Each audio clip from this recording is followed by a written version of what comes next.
იდენტიფიცირებულია თავდამსხმელთა ჯგუფის კიდევ ერთი ტიტუშკა, ვინც თბილისის საერთაშორისო აეროპორტში თავს საქართველოს პრეზიდენტს დაესხა. გიორგი ბერიძიშვილი მოქალაქეებმა ამოიცნეს. ის ერთ-ერთი იყო, ვინც სალომე ზურაბიშვილს კვერცხები ესროლა. უკვე ფაქტებით არის დადასტურებული, რომ ზურაბიშვილზე თავდასხმისთვის ქართულმა ოცნებამ ის ახალგაზრდები გამოიყენა, რომლებიც წლებია მის მაშვალ რგოლს წარმოადგენენ. ეს ადამიანები მიყოფებიან ქართული ოცნების ახალგაზრდობის წევრები.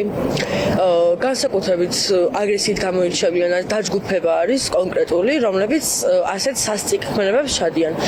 როდესაც არჩევნები იყო, იმ დღეს ძალიან კარგად მახსოვს, მოვარდნენ, გოგოიან ბიჭიან ყველა გუცემეს, ან კვერცხები გვესროლეს, კიბეებიდან დააგორეს ჩვენი მეგობარი, რომელსაც ფეხი ჰქონდა მოტეხილი. თავდამსხმელების იდენტიფიცირება ხალხის მიერ ნდობა გამოცხადებული პრეზიდენტის ადვოკატისთვის ახალი გარემოება იმის დასამტკიცებლად, რომ თავდასხმის უკან სწორედ ქართული ოცნება იდგა.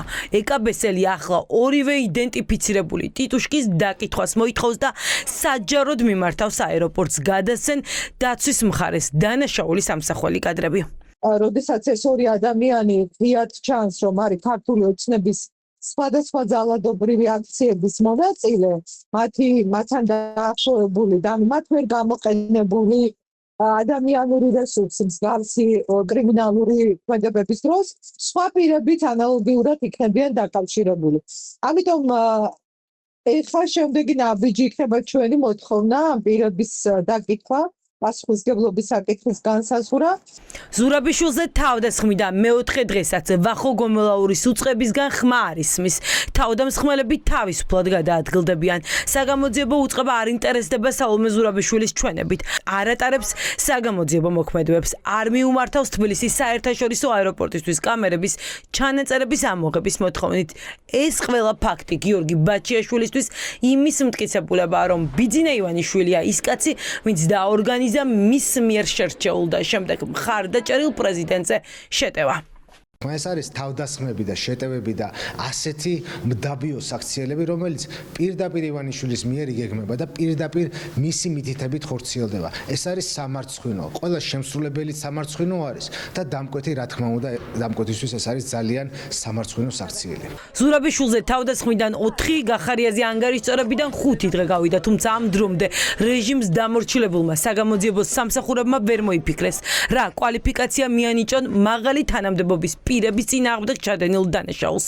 მესამე სექტორისთვის ამ ორივე ინციდენტითაც ნათელია, რომ ოლიგარქის მსახურებაში ახლა ყველა ინსტიტუტი. სიმბოლური თავდასხმები, რომელიც პრეზიდენტის მიმართ თუ იგივე გიორგი გახარიას მიმართ დაფიქსირდა, არის მცდელობა, რომ ოცნებამ შექმნას ილუზია, რომ არსებობს გაბრაზებული მოქალაქეების ჯგუფი, რომლებიც თითქოს ბუნებრივად ბრაზდება და მათ აქვთ რეაქცია ცალკეულ პოლიტიკოსებზე, ხო?